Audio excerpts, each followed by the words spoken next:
Hello everyone, my name is Trevis Crockham. I'm currently employed at Baptist Hospital working in the NICU as a respiratory therapist. I was previously in the military for 14 years as a hospital corpsman where I did many of things working with a lot of doctors, nurses, anesthesiologists, nurse anesthetists.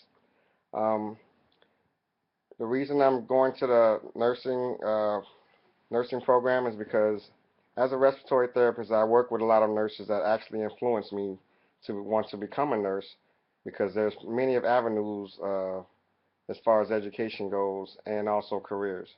My ultimate goal is to become a CRNA or ARNP, and from that will be, one of my goals within the next 5 years.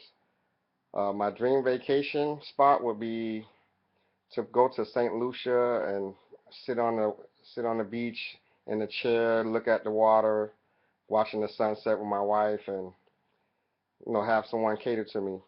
Um, Other than that, I enjoy being in the program. I hope to see everyone later on in the future, and I wish everyone good luck in this semester and the future to come.